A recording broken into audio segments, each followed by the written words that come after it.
All right. Well, thank you so much for joining our webinar today. My name is Rita Koutsoudiamos, and I'm the Executive Director of the BC Alliance for Healthy Living. I would like to start by acknowledging that this webinar is being broadcast from the traditional territories of the Squamish, Musqueam, and Tsleil-Waututh First Nations. And I would just also like to say that I am personally joining you from the Squamish and Seychelles Nation on the Sunshine Coast, where I have the privilege to live and to raise my family. It's truly a beautiful place, and where the ocean meets the forest, and I am so grateful to live here and have the deepest respect for the people who have stewarded these lands since time immemorial. Um, so thank you for joining our webinar today on addressing barriers to active transportation.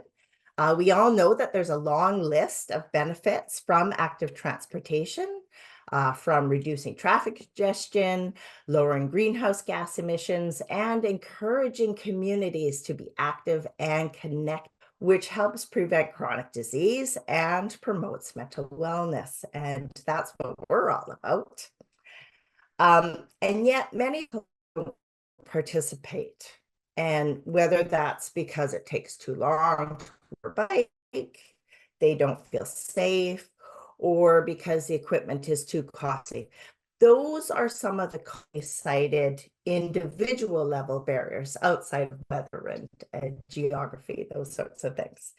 Last summer, BC Alliance for Healthy Living launched the Community Active Transportation Engagement, or CATE project, in partnership with the Ministry of Health.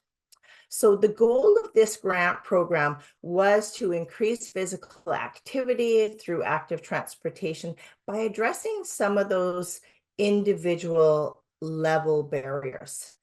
So, as a health organization, we're very tuned into the health research, and we know that the literature on physical literacy tells us that people need motivation, confidence, physical competence, knowledge and understanding to value and engage in physical activities. So having infrastructure, whether that be sidewalks, separated cycle tracks, or multi-use trails, all of that is part of that critical component of helping people feel safe and having the confidence piece in the physical literacy spectrum in supporting walking, wheeling, and biking. So the CAPE project invested in community engagement where there is infrastructure. We wanted to see whether that could increase the number of people using those facilities. Our evaluation isn't finished yet, but some early indications are quite promising. So today you'll hear from the funded communities on some of the ways to address those individual level or behavioral barriers to active transportation. So we have an excellent program lined up, but before we hear from our speakers, I'd like to point out a few things. We really want to get your questions and have a bit of a dialogue. So we'll be using that question feature at the bottom of the screen. Type in your questions for the speakers as you think of them, and we'll have a Q&A period after each speaker. And we get this question every webinar. Yes, we will be posting the full broadcast and presentation slides on the website afterwards.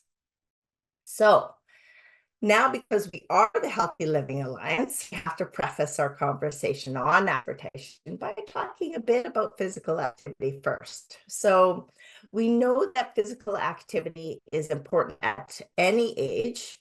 It's been recognized as one of the most effective ways to decrease the risk of chronic disease, including heart disease, hypertension, stroke, diabetes, and several types of cancer.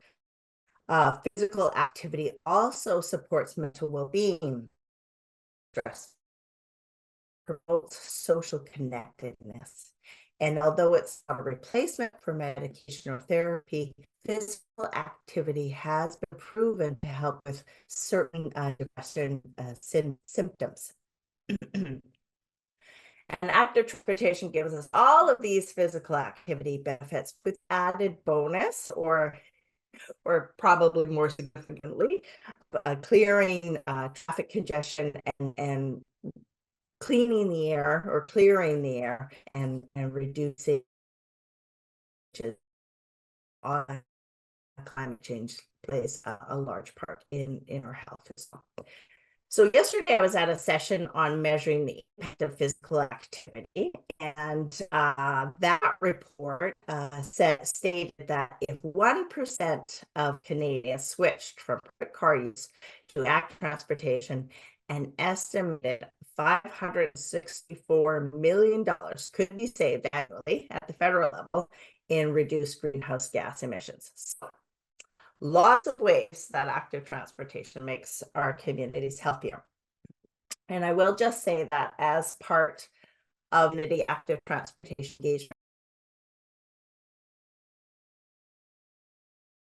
Well, it looks like we've lost Rita for a moment, so I will just jump in here.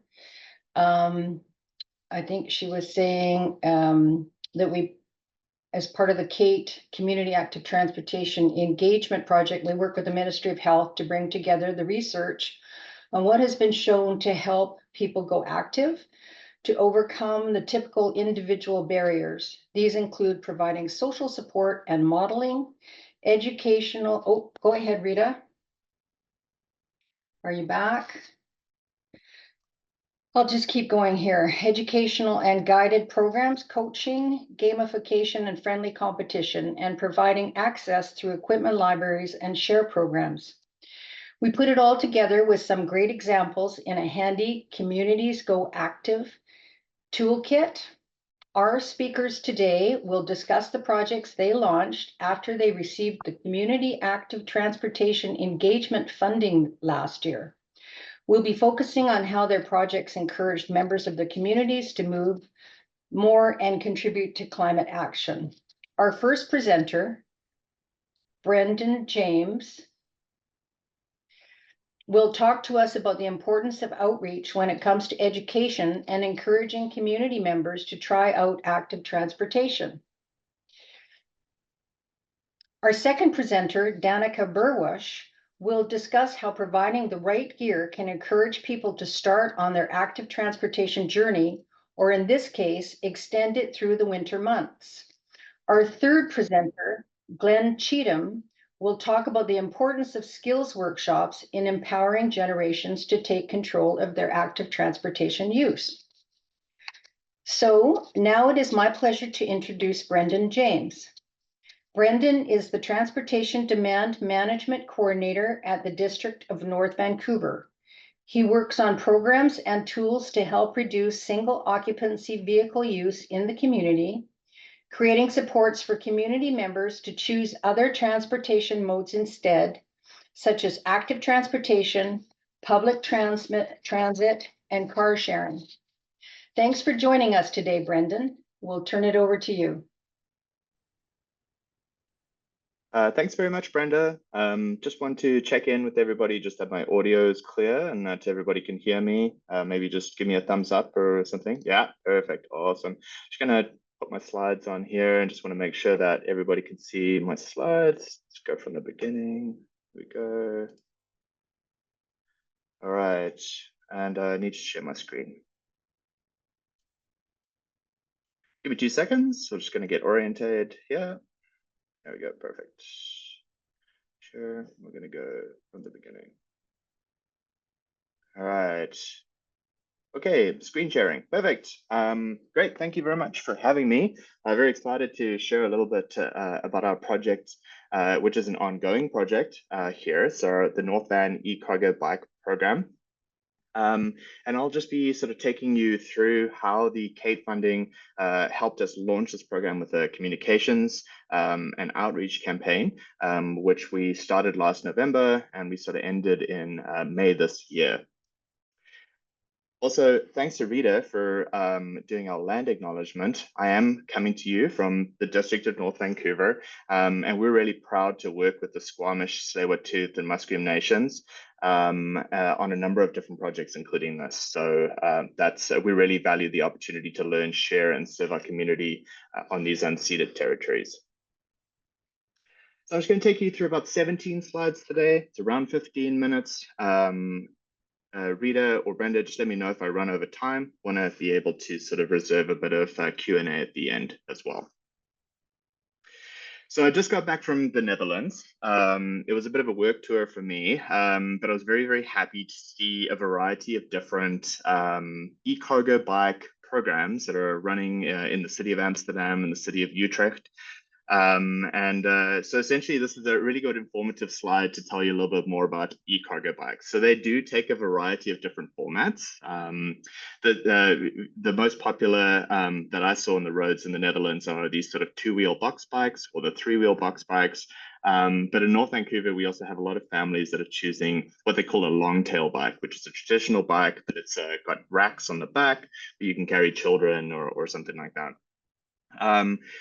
There are actually existing e-cargo bike shares like Cargaroo in the Netherlands as well, which are very successful, and you can use them like a Modo car share where you can book on an app and go pick up your bike and use it for the day and then just return it back to its docking station when you're done. So really cool technology. And this is sort of what we wanted to try and mimic in the District of North Vancouver. Yeah, I'll tell you a little bit more about it.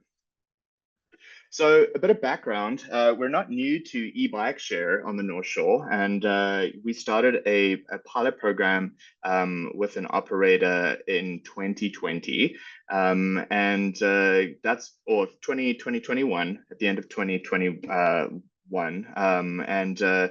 In the 2 years that we ran that program, we recorded about 156,000 trips.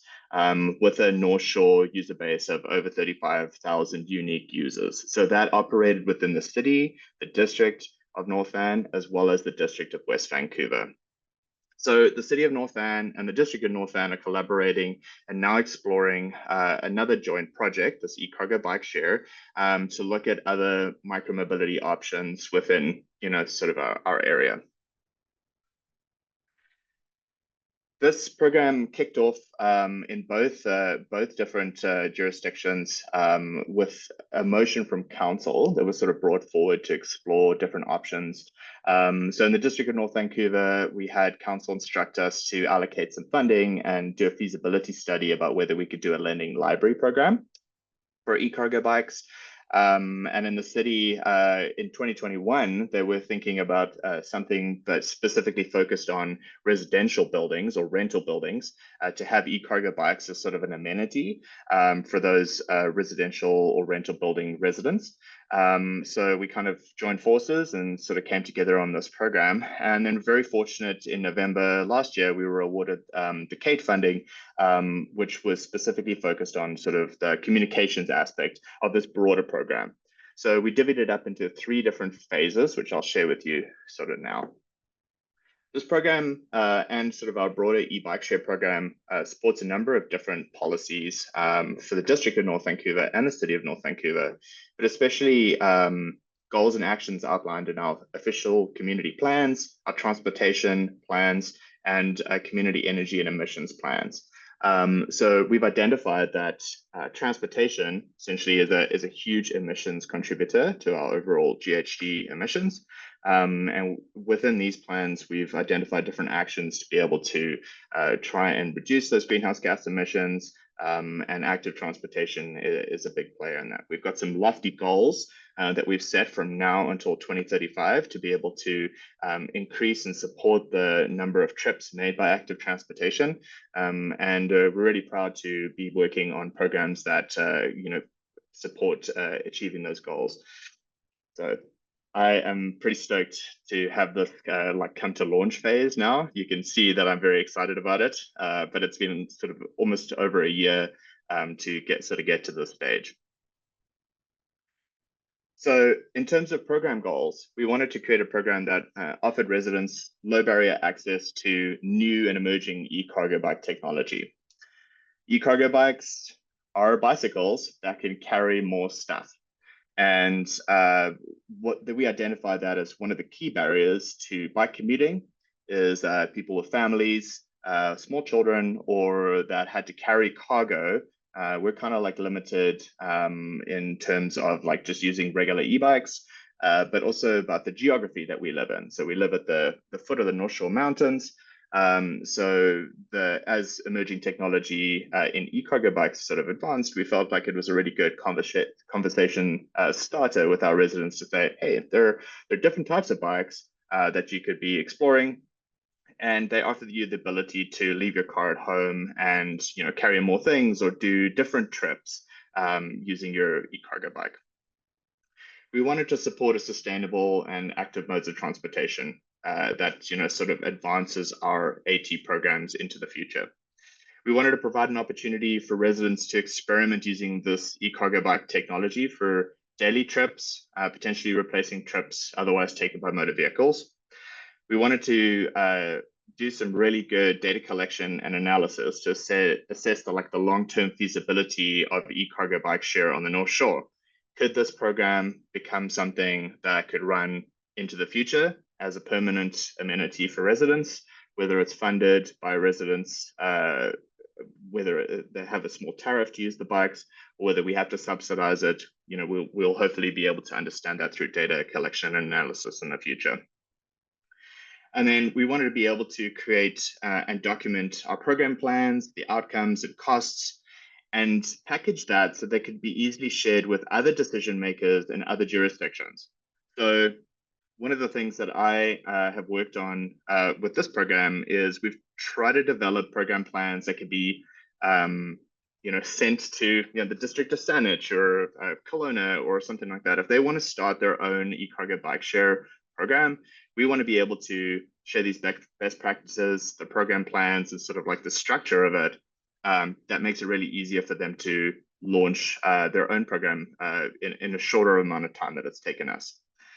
And I think that approach should be considered by any municipality or organization that is pioneering something or doing something for the first time, because also we're only using not only using grant funding, we're also using taxpayer funds. So we want to be able to sort of maximize the potential of that funding. And if it means that we can shorter a program development phase by 6 months opposed to a year, then I'm all for it. So in terms of program phases, we split it up into 3 different sections. Phase 1 was the phase that was funded by the CATE funding, and that was program development, outreach, and promotions of e-cargo bikes in our community. Excuse me. Phase 2 focused on program operations and our data collection. And then phase 3, right at the end, would be our evaluation, analysis, and reporting. Phase 1 is already underway, mostly complete, but we're still, now doing sort of like the digital engagement and distribution of some of our digital assets as well, which I will share with you. The intent of this program was to do it over a two-year period, so like 2 solid summers. But we're now receiving interest from other organizations that are willing to fund extensions.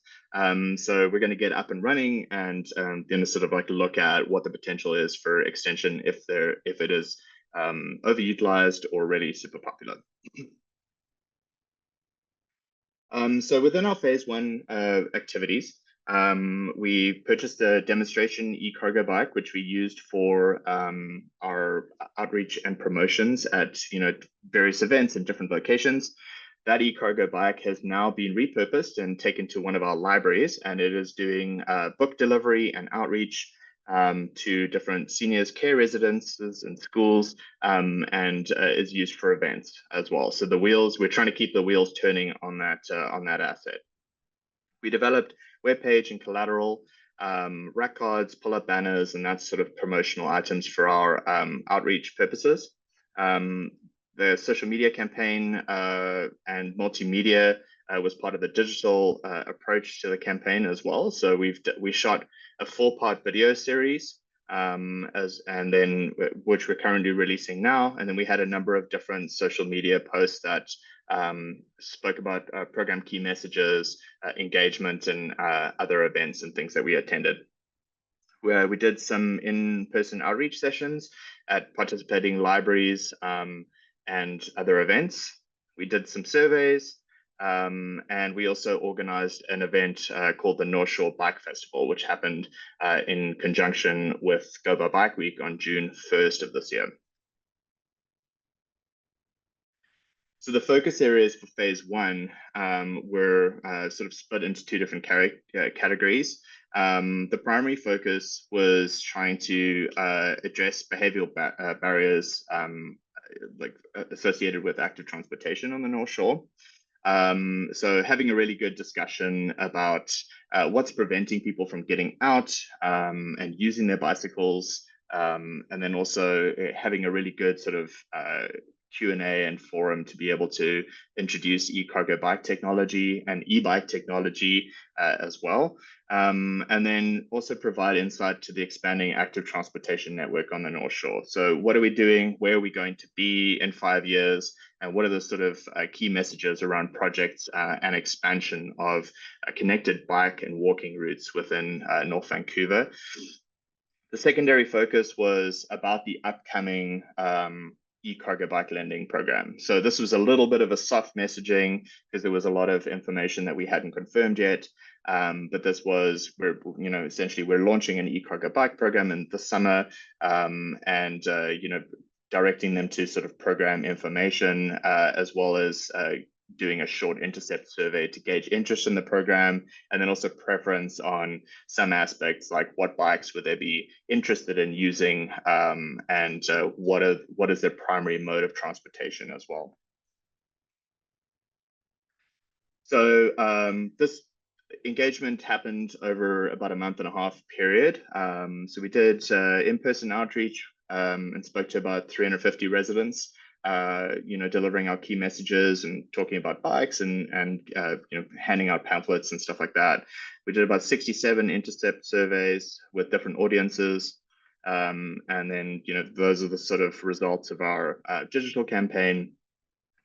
One of the really interesting key takeaways for me, well, obviously, no surprise, we've got a lot of drivers, car drivers, single occupancy vehicles, potentially, but vehicle drivers on the North Shore. So you can see in this, what is your primary mode of transportation survey question? It's pretty like hard on the vehicle-centric society we have up here. And then which style of cargo bike would interest you the most? And we got sort of like an overwhelming feedback that the long tail version of the cargo bikes were of most interest, which is excellent. And that allowed us to sort of realign our operational phase of the program to sort of ensure that we had more of those bikes and less of the other types for people to try out and use. And then, the most fun part of this whole sort of outreach campaign was the creative bit. So we shot 4 videos, 4 video testimonials. And it was really important for us to ensure that we were getting sort of authentic takes on families or people that already used cargo bikes in their day-to-day lives. And we actually have quite a few different families within Lynn Valley. I see them riding around all the time, that have opted to sort of add a cargo bike to their household. So we shot 3 different testimonial videos that really, I felt, highlighted the key messages of the program super well, and also had some really sort of distinct differences in key messages. We really made sure that in the edits, we weren't sort of repeating the key messages of all the videos over and over again. Along with that, we got a great array of photographs that we could use in promotional campaigns in the future. And, all of this material has been shared with the active or the BC Alliance of Healthy Living. And it's a really good sort of like kickoff if there are future campaigns that could utilize some of this, these stock photos or stock video You know, it's really good having these digital assets for use in future. So we've released 2 of the videos. There's one to come next week. And then just prior to operation launch, the last video focuses on our lending program. And that's sort of just a little description of like how it's going to work and what people can look out for. So what I'll ask is I can share 2 of the video links to YouTube just in the chat after this video. You can look at them at your leisure. Happy to have feedback. And then also, you know, if you're really interested, share them widely on LinkedIn, because I feel like, you know, this material is really great and I'm super proud of it. So yeah, just kind of like reflecting on the program operation phase. We're there. We're almost there. We just closed an RFP with a program operator that is going to be operating our program, probably starting at the end of July. We're going to have 8 to 10 e-cargo bikes at different locations within the North Shore. Initially, this will be free for Northland residents to use. We have 2 rental buildings that will have e-cargo bikes as an amenity for those residents, and the rest of the bikes will either be located at civic centers or District of North Vancouver libraries or City of North Vancouver libraries. So this operator will be responsible for essentially the entire management of the program. So that includes maintenance. Bikes will be able to be booked online in real time. They provide 24/7 customer support. Will provide safety orientations and training for people that need extra support. Provide us with reporting and analytics, and also very importantly, because we're municipal government, risk management and insurance and all the things that are associated with keeping people safe as well, and ensuring that we're adequately covered in the event of a disaster. So our program operations will be kicked. Hello.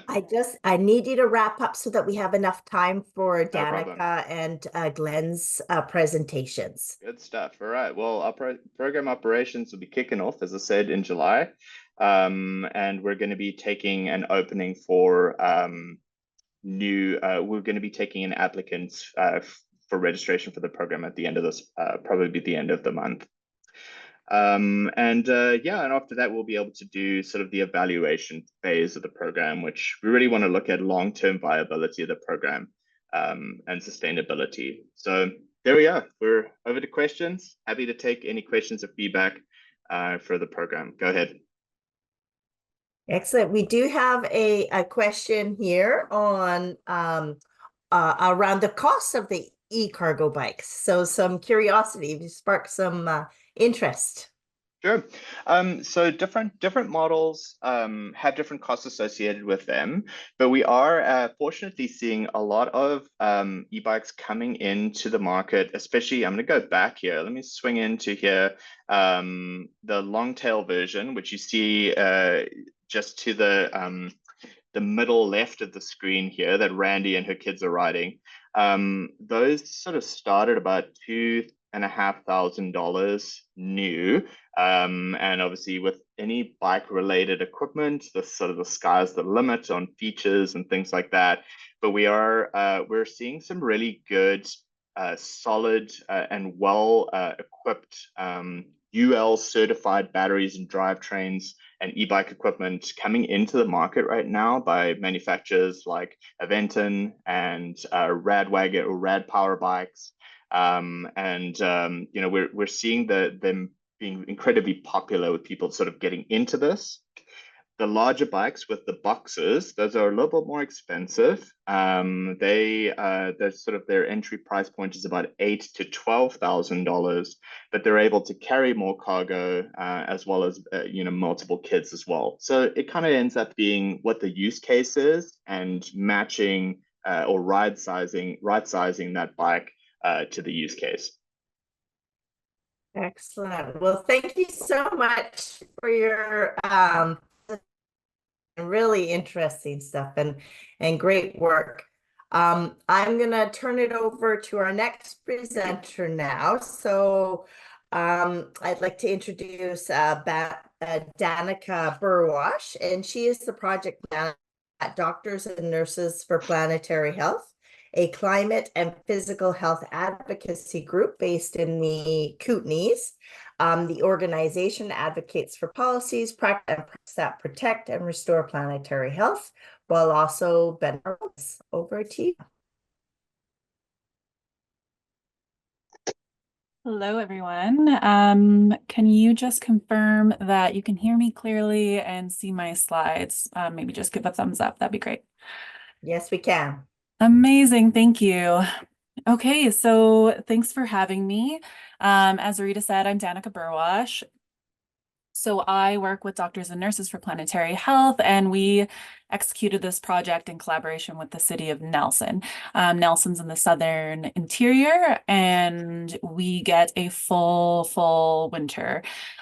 So with the timeline of this grant, we decided to strategically choose promoting winter cycling for our residents. And so, oops. So we decided to focus specifically on the Fairview to downtown route, which has some new infrastructure. And this route is fairly flat, which is not common in Nelson. So Nelson, to paint a picture, is on just kind of like the face of a mountain that goes down to the river. It's gorgeous if you've been there, but it's very hilly. And so we decided to pick the route that was the easiest for people new to cycling or new to cycling in the winter to adopt cycling in the winter. So we focused primarily on the Winter Cycling Expo, which was in our phase 1, and distribution of gear, and then an incentive program. So this is our Winter Cycling Expo. So this went off so well. Nelson's a really small community, and we had about 200 people come through, and I think it was about 4 hours. Yeah, 12 to 4. And we had all kinds of booths with local mechanics. We had people with their bikes in there to show kind of what they ride and how they ride. And then we had a panel discussion with some people from the city, as well as some local riders and bike mechanics. And then we screened a movie. Actually, here I'll show the schedule of events. We screened a film that was actually focused on winter cycling as a way to commute in Calgary, which experiences winter as well. And so this event was really well accepted. Tons of the community came out, and it really created a buzz in the community. So as well, in our phase 1, we had the distribution of free winter cycling gear. And so if you are unfamiliar with winter cycling, the biggest piece of equipment that will make winter riding an option for you and a safe option is studded tires for your bike. And so studded tires, they come at a high price point, usually between like $300 and $500. And so it's a big barrier financially for people to try winter cycling, especially because I can speak from personal experience. This is the first year that I cycled in the winter on my long e-bike with 2 kids that are 3 and 5. And to kind of start that is a little like you're not sure if you want to do it until you try it. And so for someone to fork out $400 just to try something can be a little bit just definitely inhibitive. And so a big piece of what we wanted to do was get the gear to the people who wanted to try it so that they could feel safe. And so a big piece of what we did was we prioritized the studded tires for the equipment that people requested. We were really strategic in the way that we distributed the free winter cycling gear because we wanted to be really cognizant of not wasting, I guess, low waste. And so we didn't kind of our first thoughts was, okay, we'll buy a bunch of stuff and we'll bring it to this expo and people can choose what they want. But the more research we did, the more we realized that equipment is extremely specific to the bike that you have, and your needs, and the size of your body and your comfort. And so what we decided to do was, at the expo, we had everybody fill out a survey. That also just got us a lot of data, sneakily, since we made them fill out the survey. And then after that survey, they got to fill out a form where they chose what specific gear they wanted. We separated it into categories, and then we set up a system with our 2 local bike shops where all of the winners, we had about 50 winners, and then with their chosen category, we're able to go to the bike shops and choose exactly what they needed. And so from that, we had about 26 people that got studded tires. I thought that this was really fantastic for a group of 200 people that came from our small community, that 26 people wanted to try winter cycling, because there's no other reason why you'd want studded tires. And so, for example, if people were asking for helmets or jackets, there's always that thought that people are just going to come and get free gear just to go mountain biking. Mountain biking is like a big sport in our community, and it's so great, and we also would want to support that. But we really wanted to get to the extending commuting through the winter. And so we saw that so much of the community wanted to do that because they asked for studded tires. Another piece of our kind of program was our phase 2, a winter cycling incentive campaign. So this is where we were educating the community. So we wanted to make things simple, but there's a lot of information you need to learn. This was perfect, again, because it was my first year of winter cycling. So I was deep into all of this research myself. And then we connected with our 2 local bike shops, who helped us gather and refine this information to make sure it was readable, and made sense. So what we did was we focused on gear that that is needed or helps to make you feel safe cycling. So we have this image here, and we highlighted the different gear that helps your cycling. And then the other piece was, some days are better than others. So this is talking about road conditions and when it is fairly, safe for everybody to cycle, and then where you might want a little bit more skill. So this past winter was very mild in our communities here, as it was across the province.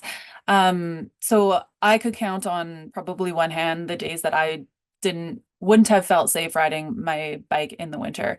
And so those conditions would typically be like really, really heavy slush and like heavy snow that's still on the road if the road hasn't been cleared.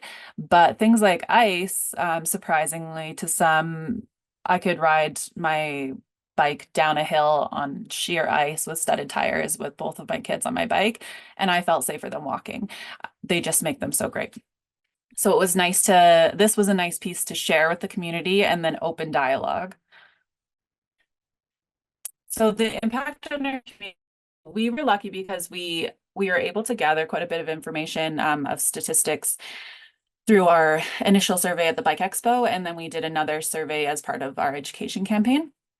And so these were kind of the big pieces that we wanted to address in the community, was knowledge enhancement, safety, or perceived safety, and access to equipment. So we were really happy with our results. So 92% of our participants reported learning either a lot or a little bit about winter cycling when they attended the expo. 78.2% expressed that their motivation to try winter cycling increased to some extent due to their participation. I think that's fantastic. Their perceived safety, 46.3% reported positive influence on their perception of safety.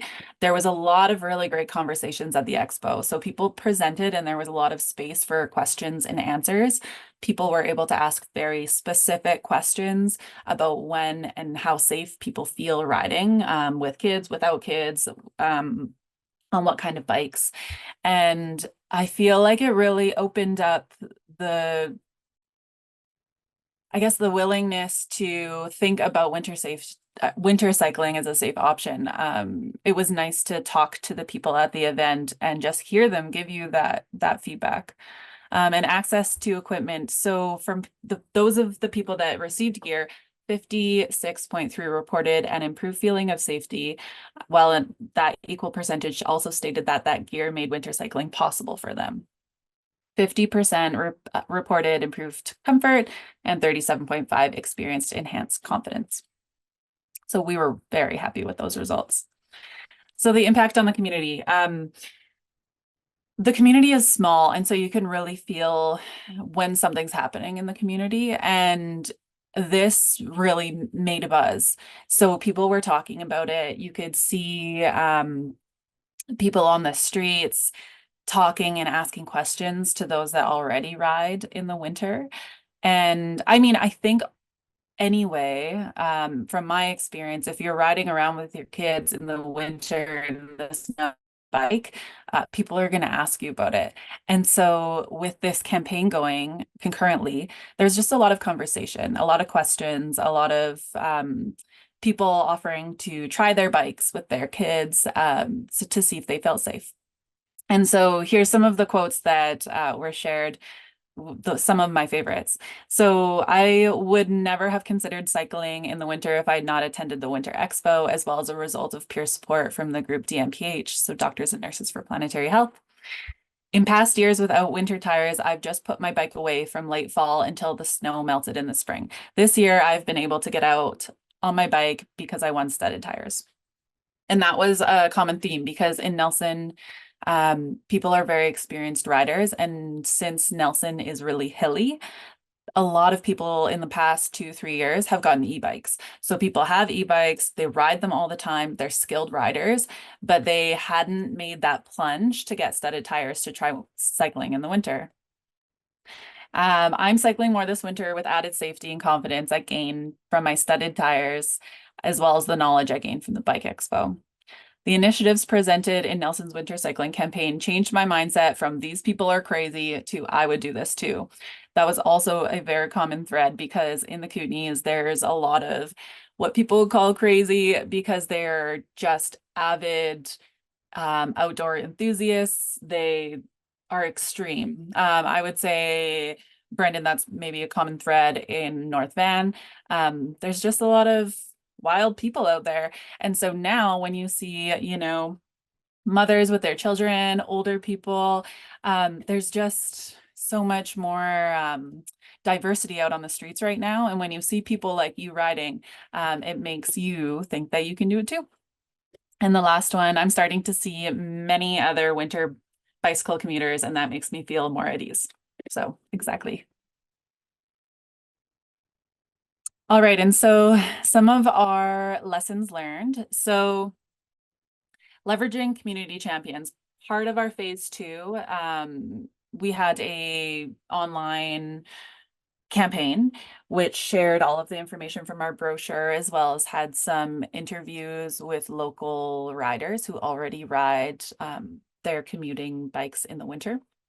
And so we discovered that those community champions are crucial in promoting winter cycling. So personal experiences from informal advocates like those people were more impactful than traditional experts. So to hear that your neighbors and your friends are doing it, you really take that to heart. So recognizing this, we incorporated those community members' interviews into our social media campaign during the project's second phase. So that effectively amplified their voices and their experiences. And then the visibility of year-round cyclists. So seeing other cyclists in all seasons encouraged others to consider winter cycling. It helped dispel misconceptions about the feasibility and the safety of winter cycling. And providing essential gear like studded tires increased the number of winter cyclists out there, which, yes, will just hopefully cascade on and continue to balloon our numbers here. And then active transportation investment can make a difference. So the flexibility in this grant that allowed us to buy a lot of gear to spread out into our community was instrumental in the success of this program. So grants just typically don't give that much flexibility in their funding. And what we found was that it allowed us to get creative and do exactly what our community needed. And that was yeah, again, instrumental in the success. It directly enriched the Nelson community. It fostered a culture of year-round active transportation, which is amazing to see, and it inspired others to explore the benefits of winter cycling. So thank you all, and I'm happy to answer any questions that you might have. Well, that's wonderful. Thank you so much, Danica. And I think you've inspired some people today. I think I'm curious because you mentioned that there was a lot of discussion at your expo, and I'm wondering, and you've got an audience that's already engaged in active transportation regularly, but what were the kinds of things, if you were to develop like some messaging for some of the most common barriers, and what were some of the ways that sort of made people switch from, oh no, to maybe to yes? Can you talk about some of the common themes that you heard in those discussions about what were the barriers, and what was it that here? Yeah, for sure. So one common one was safety. So I found that those conversations at the expo, speaking directly to people that ride, and I found especially people that ride, mothers that ride with children. There's something about the confidence of a mother riding with their child. If someone is saying like they feel very safe riding with their 3-year-old on their bike in the middle of winter, it hits different. Like you have to feel really confident to do that. And so I found that piece was kind of like the discussion and the face-to-face conversations between mothers or parents talking about having their children on the bike in the winter. I found that really powerful. The other piece was the other main barrier was financially, just the financial burden of buying studded tires, but not knowing for sure. And so what I found was a lot of people were offering to have someone try their bike that had studded tires, and just to have a feel of it, because it is really a different feel riding. And it's surprising. It's really surprising how much grip and connection you have between your tires and ice in the winter and with studded tires. And so that was another big barrier. And then the other one I would say is honestly just kind of like community acceptance. Excuse me. So just being like an accepted way to move around. And so if you see more people, also just seeing more people, because if you see more bikers, you don't want to be the only biker on the street. You want cars to know that there's a lot of bikers around and to know that they're looking for bikers. So for example, when motorbike season comes around, you'll see signs on the road, or like even the provincial highway signs that say it's motorcycle season, watch out. And so if you're seeing e-bikers through the winter, it just gets drivers to notice and be aware. If you're the only biker out there, it's different. It feels less safe. And so I think the community acceptance and the community adoption of cycling in the winter is a big piece too. Oh, that's wonderful. We've got a couple more questions, but I just want to make sure that we have enough time for Glenn's presentation. So if we have enough time, then we'll circle back to those. But thank you so much, Danica. That's wonderful. And as I said before, I think you've inspired some people today. So next up, we have Glenn Cheatham, and it's my pleasure to introduce Glenn. Glenn is with the city of Kamloops. His team, he is the climate and sustainability manager there, and his team focuses on working with the city's residents and businesses to reduce greenhouse gas emissions in buildings, homes, transportation, and waste. So I'll turn it over to you, Glenn. There we go. Thank you very much. I hope you can hear me and see me now and my presentation deck. I'm very honored to be part of this discussion, and like many of you, feeling even more inspired about the work we get to do in this challenging, but can be very rewarding space. So thank you for that to my speakers before me. So I'll be talking today about some initiatives here in the city of Kamloops, particularly the ones that we received support from through the Kate grant, and really this is all about mobilizing active transportation. And of course, that's been a big theme for me today in the presentation so far. And so we'll go through a couple of our initiatives here. Okay, I'm just trying to see if I can advance myself here. Sorry. Let's go, next one. Okay, let's try this. Yeah, so as noted, thank you for doing the Atlantic acknowledgement earlier. I just wanted to note that I'm calling in from the Tecumseh territory here in the Kamloops, and this is a screenshot from our Community Climate Action Plan, which was very important for us throughout the development of that plan, and as we move to implement, to look to the incredible knowledge of our Secwepemc neighbors who for centuries were self-sufficient prior to European contact, and did incredible job of being stewards of this beautiful land. So thank you for that. I'm just going to jump right into it. So we, like others, we're really driven by opportunities to address emissions coming from our transportation sector, which in Kamloops accounts for 66% of our community emissions. And so our climate action plan, which was adopted in June 2021, includes the big move called Car Light Community, and has a very ambitious target to mode shift 50% of trips by 2050, so that they are active transportation and transit-based trips in our community. One of the unique things about our community, and similar to some of the others, is that we really do have a strong culture of cycling. We have some world-class facilities, including our bike ranch, and plus just some amazing downhill biking, grassland, cross-country biking throughout. So it's interesting that we have such a strong culture of biking, but that hasn't necessarily been extended to cycle commuting or bike commuting in our community. So this is actually, I think, provides us a great opportunity to try to leverage what we know Kamloopsians already love.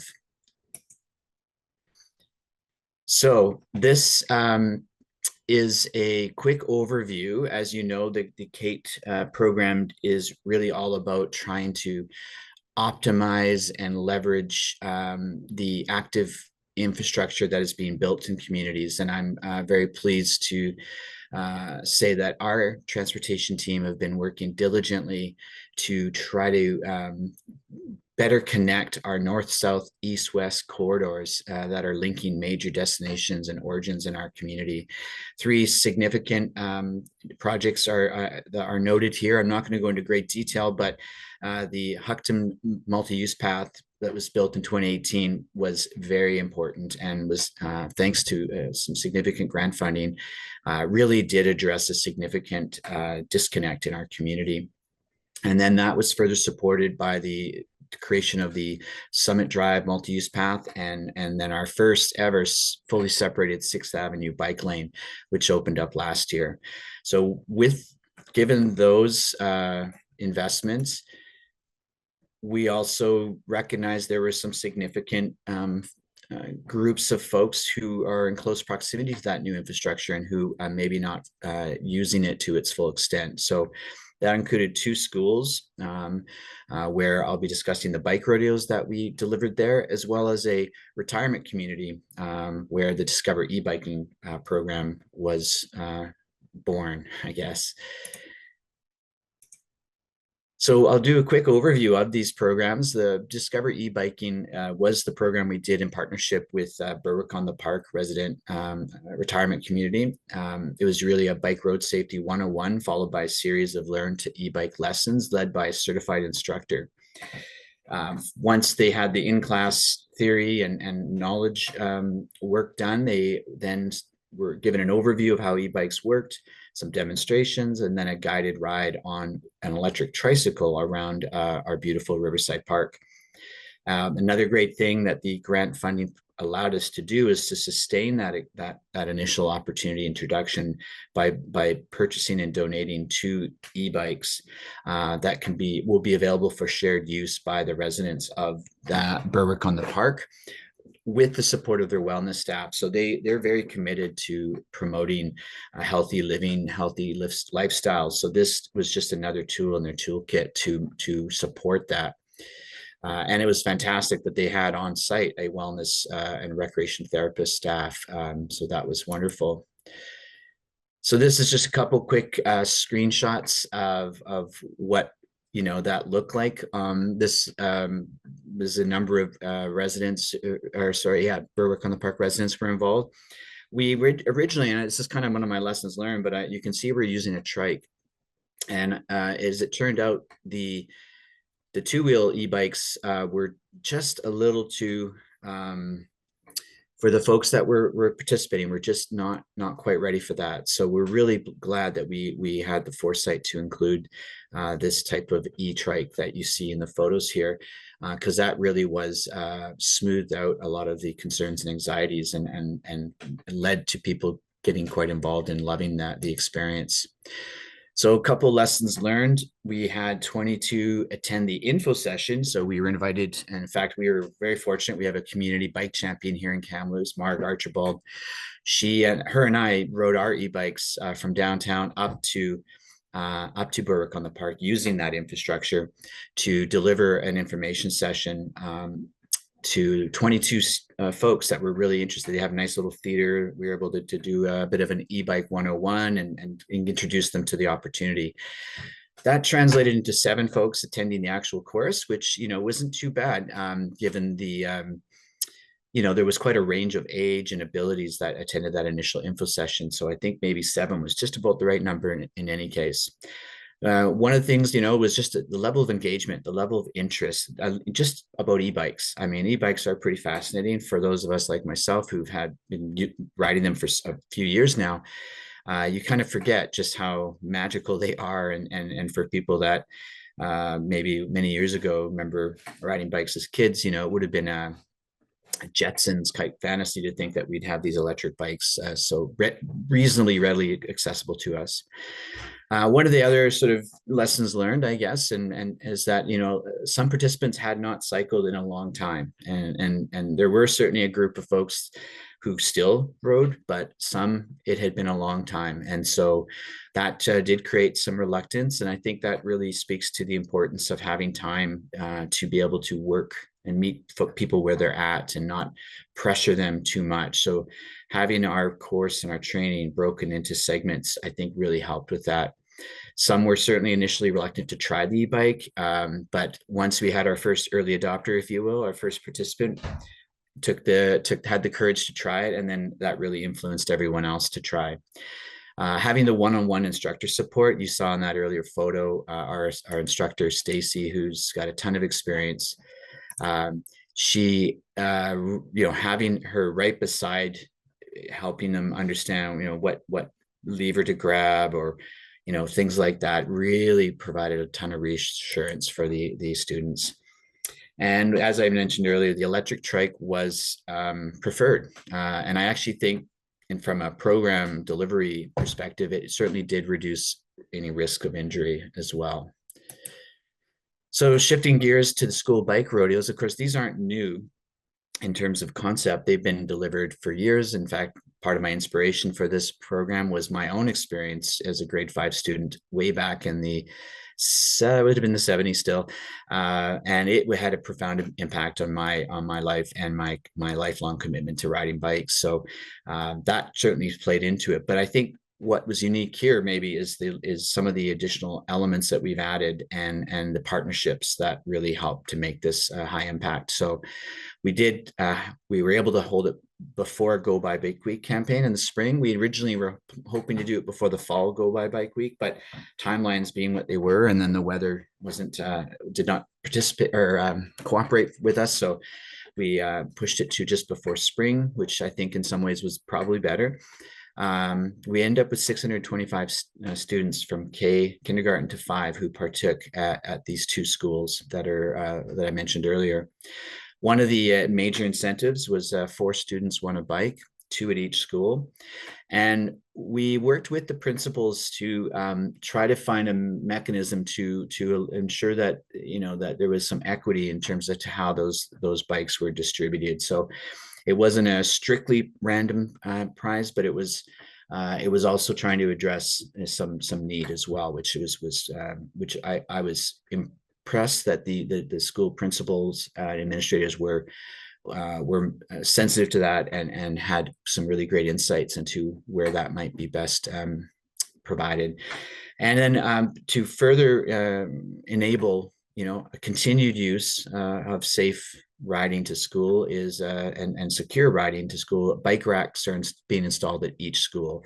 And these are bike racks that have been vetted by our transportation engineers to be sort of appropriate for that environment, and they're going to be properly anchored and sited at the each school. So a couple of photos. Luckily, we had several of these. All these kids in these photos are actually were students or daughters or sons of teachers that were participating and supporting. So I was able to get their consent for these, but you can just sort of see, I think these pictures tell a ton of give you a really good impression of what was happening. And this, just in terms of the scale of it, this photo, appreciates that there is certainly a logistical aspect to this. And huge shout out to my colleague, Jamie Garbett, who worked closely with our community partners, including RCMP, ICBC, and the school district, of course, among others, to make this happen. And it was no small feat, but it was very, very successful. So lessons learned regarding bike rodeos, leveraging community partners, allies to assist with planning execution, really important. I think critical really to this, to achieving and meeting these objectives of the program and CATE funding as well. We welcomed all mobility devices, very inclusive, bikes, striders, scooters. And in fact, there was at least one participant who was in an adaptive bike, a sort of a specially designed adaptive bike, who was just participating shoulder to shoulder with his schoolmates. So that was really great. Allow time for tire pumping and helmet adjusting and some basic bike maintenance. I mean, this was a spring event. A lot of these bikes, these are students' own bikes for the most part. We did have a couple of bikes on hand for those who didn't have access to bikes, but a lot of the bikes were dusty coming out of winter storage. And so there was some time required to do some basic maintenance on these bikes to make sure they were safe to use. And of course, the helmet adjustments were very common as well. The obstacle courses and the different games and activities really boosted confidence and generated excitement to ride bikes more often. There was just a really incredible buzz at these events. So next steps, in terms of Discover e-biking, Berwick on the Park staff are going to monitor how these shared e-bikes are getting used via their own internal registration system, and they're going to share that data with us. So that's really exciting and extends kind of our look into how this program is providing impacts. We're going to aim to replicate programs like these as our active transportation network builds out. I think one of the most insightful aspects of the CATE funding is recognizing the need and I guess the efficiency and impact of targeting these types of initiatives to where there's a safer network that's been built out. So really think that's important, and we'll continue to try to do that however we can. We are certainly encouraging a continued partnership. There's a relationship now between the Berwick on the Park staff and an e-bike vendor here locally who supplied the bikes very generously, provided a bunch of them for them to try, and then that allowed them to make a choice of which ones they wanted to buy. But of course, ongoing maintenance to make sure they're safe to ride and so on. They're developing a nice partnership there. And then we also have already had some preliminary discussions with our Parks and Recreation staff about offering a similar program, but more of a community-based program that might be framed as more of a, an adult or even older adult program via our activity guide here in Kamloops. As far as bike rodeos, discussions are already underway. In fact, there was a lot of great discussions at the actual site. I had a chance to connect with the principals and the school district staff on ways that we could increase the efficiency, impact, and reach of this program. Again, it was, as you can imagine, no small lift for 625 students to show up at schools with their bikes, their helmets, with the proper waiver forms and everything. So one thought would be to look at a centralized approach where we effectively set up the obstacle courses and all the components of the bike rodeo, say in our Sandman Center, which is our WHL rink here, and then just bring the students to the actual event rather than setting up the event at the site. So that's one idea. We also have a vision for all district students, whether it's a specific grade or whatnot, but all district students to be equipped with basic bike safety skills and knowledge training. I think this is fundamentally critical to foster a culture of commuter cycling in our community and to fully leverage and continue to accelerate the build out of our active transportation network. And we also see there's mentoring opportunities. The resources, it is a resource heavy event. But if we could provide opportunities for higher grade students to learn some leadership skills, learn how to facilitate bike rodeos, learn how to be bike valet ambassadors, basic tune-up skills, this kind of stuff. Then the very kids that benefited from the bike rodeos when they're, say, grade 5 can then, contribute back to it when they're in grade 11 or whatever it might be. So I just want to give a quick, this isn't the only thing we're doing, but they're all really connected. And so we're in the process of updating our active transportation plan. And that's actually another photo of our 6th Avenue fully separated bike lane there on the top left. And that the AT plan update is really to try to prioritize and strategize how we can coordinate the build of our network. We're in the early stages, but with a lot of excitement to participate in the provincial e-kick scooter pilot program. I'm sure many of you on the call are familiar with this. Kamloops, we've been observing and watching, and we really think there's a ton of incredible lessons have been learned through our friends in the city of Kelowna and other early adopter communities, Vernon, as well as I think Penticton's on their moving their way as well. So that we're expecting to see that happening in 2024, and maybe a shared service provider launch in spring 25. The bike rodeos, we also have community-based bike rodeos, so we'll be continuing to support those. We're developing and formalizing procedures for work divisions and sections within the city of Kamloops to integrate bikes into their fleet. So this spring, you can see here, we hosted in our boardroom a staff bike road and safety skill training. So there's again involved theory and as well as on the bike skill training. And these are some of our bylaws staff here who have already some e-bikes in their fleet, and we're just getting tuned up on their skills. Another really exciting, we could spend a lot more time, and I know I'm going to get the shepherd's hook here in a moment, but we have an employee bike purchase loan program that City of Kamloops employees who are eligible can receive up to a $4,000 no interest loan that can be paid over through their payroll deduction over 26 or up to 72 pay periods. And this is an incredible opportunity to remove barriers to people to acquire a bike. And especially in Kamloops, e-bikes are really important. First-hand experience, 3 years, commuting now via e-bike, game changer.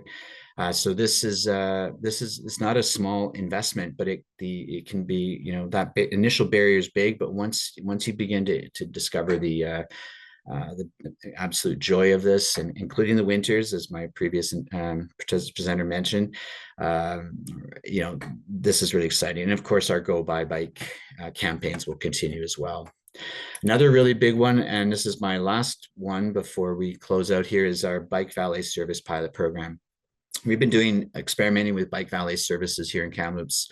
Being the tournament capital, it makes sense that they're associated with community events and large sporting events.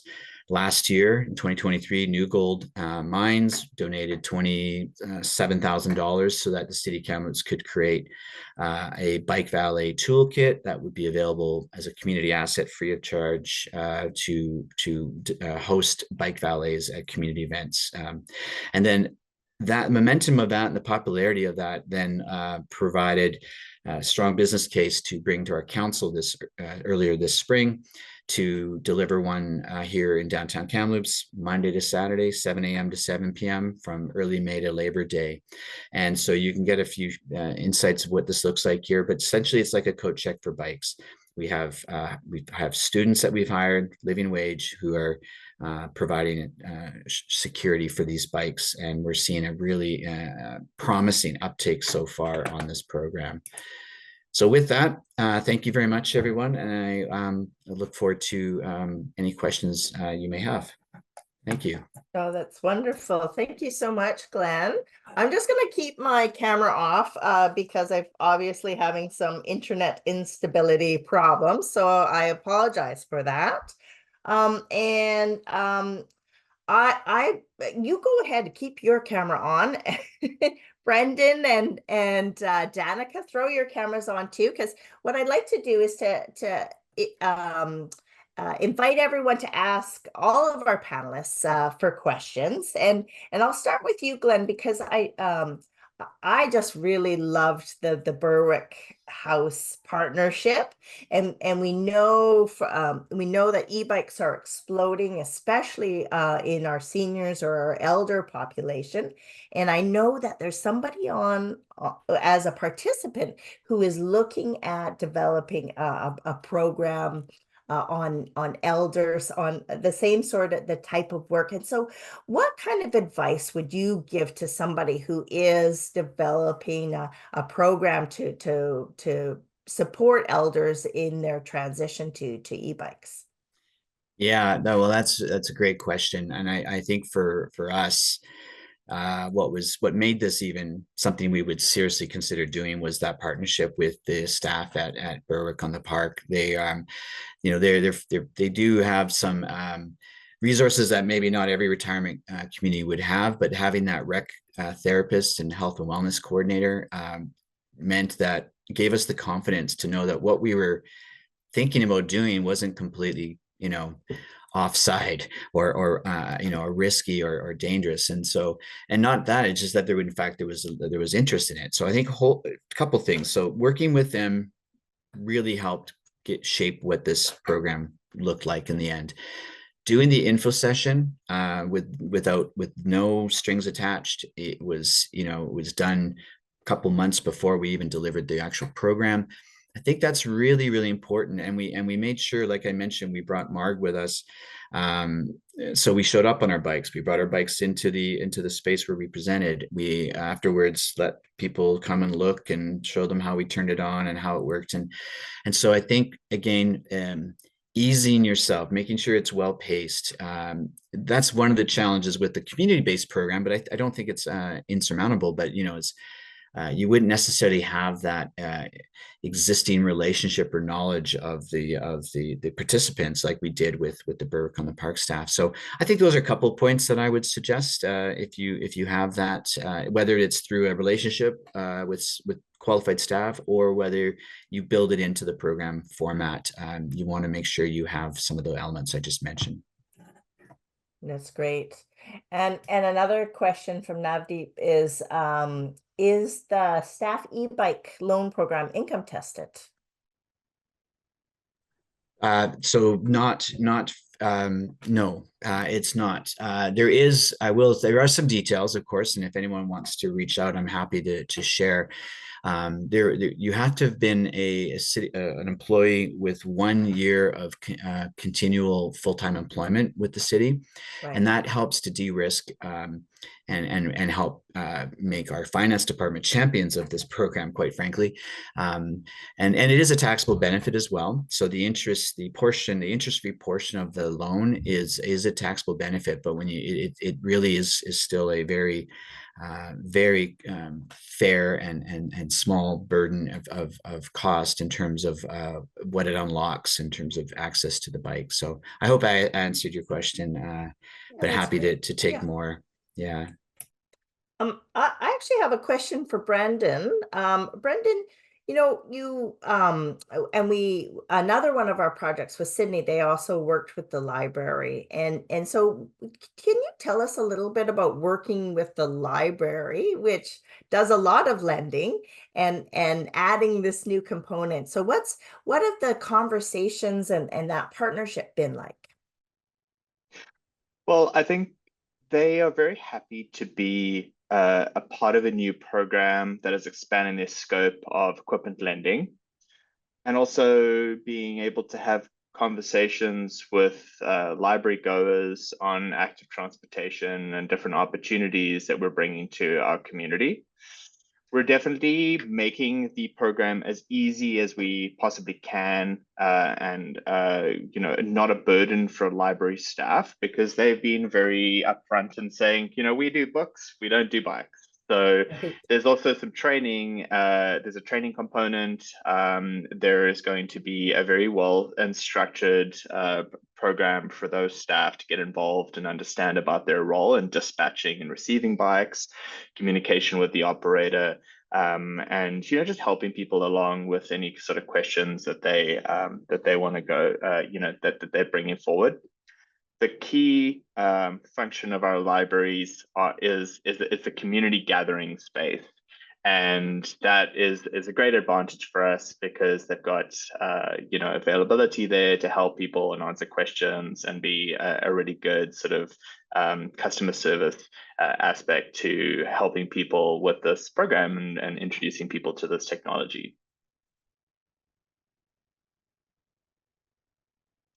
That's wonderful. I have a question here for Danica. So,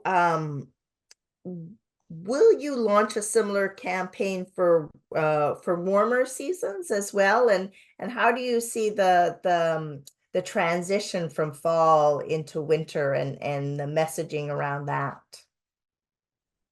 Yeah, so right now we don't have plans to launch a similar campaign, but there has been a lot of community request for a similar program to run next year. Unfortunately, we don't have funding to buy $18,000 worth of equipment to distribute to our community next year, unless we find some somewhere.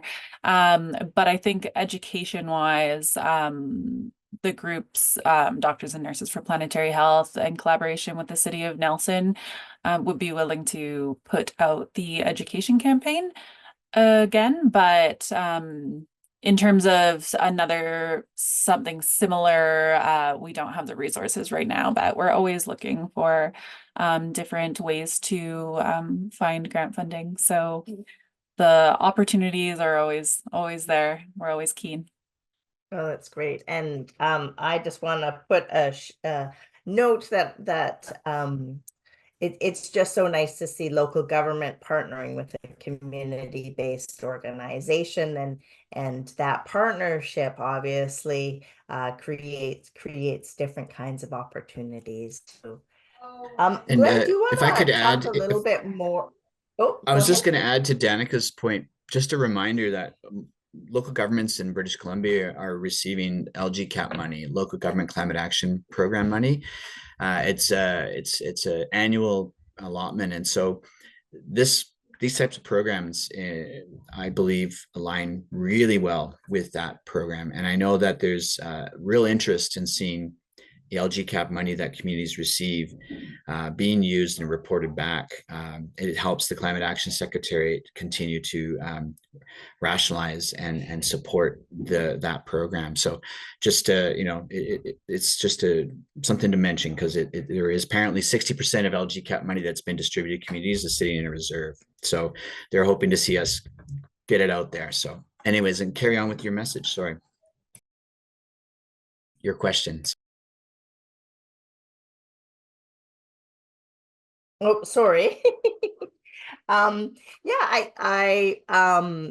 I think I'm not seeing any more questions. So if anyone has something else, I can. let- I just wanted to mention before we logged off, Rita, just touch again on the grant funding, but also, you know, just about the investment in infrastructure for all ages and abilities is so incredibly important in our communities to support the growth of active transportation.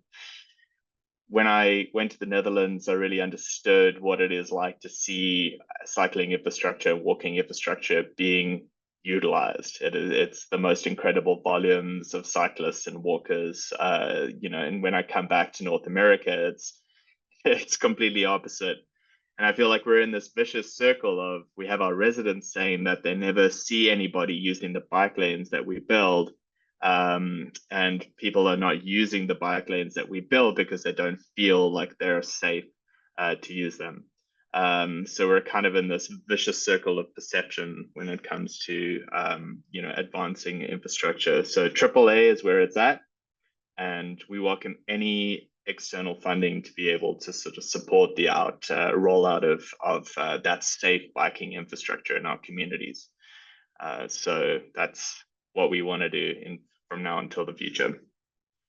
I couldn't agree with you more, Brendan. And I think that, you know, there's a lot of good research on that when people feel safe, they're more inclined. And then we do tend to see people using those facilities who are typically less active. And so that's really important to us in terms of creating healthier communities. Absolutely.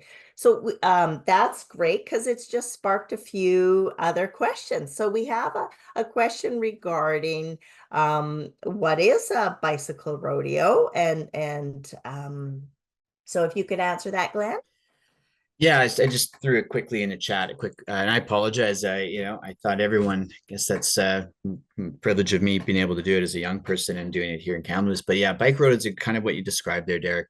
I think there's not a one form of them, but they generally, with the RCMP and ICBC, they do have some structure around what bike rodeos include, and it is effectively a series of stations with a teacher or leader at each, where they introduce the particular component, whether that's hand signals or basically bike braking skills, and then yes, absolutely the obstacle course that kind of tries to mimic a road network. So there'd be stop signs and even rail crossings, etc., that are all small scale, of course, but the kids need to roll through. And hey, I just noticed Bruce Moll is online, by the way, and I just realized that now. And he was in one of the photos in my presentation and provided the bike safety skills training to our bylaw staff. So shout out to Bruce. But yeah, that's, if anyone else has anything to say about bike rodeos, feel free. But in general, that's what they look like. But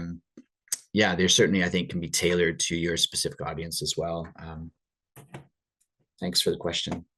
Excellent. Yes, and the question about AAA is all ages and abilities. So it's typically a separated from the rest of the traffic, and the whole idea is to make everybody feel safe. And I just am loving to see all of this wonderful conversation. And I would shout out to Bruce Moll, who I know from exactly a million years ago too. So nice to see you here, Bruce. And I think we've run out of time now. So I'm just going to thank our presenters, Brendan, Dana, and thanks so much for sharing your work and for the work that you've done for us to profile here today. It's just wonderful, and I think you've inspired we have the community earlier. And so that's available for download on the BC Alliance for Healthy Living website. And thank you to all of our participants. Thanks for sharing in these topics, and we hope that the discussion today has inspired you and sparked some new ideas. And we would invite you to please watch the threads and at BC Healthy Living, and follow, stay tuned for more knowledge translation events. So thanks again. Enjoy the rest of your day.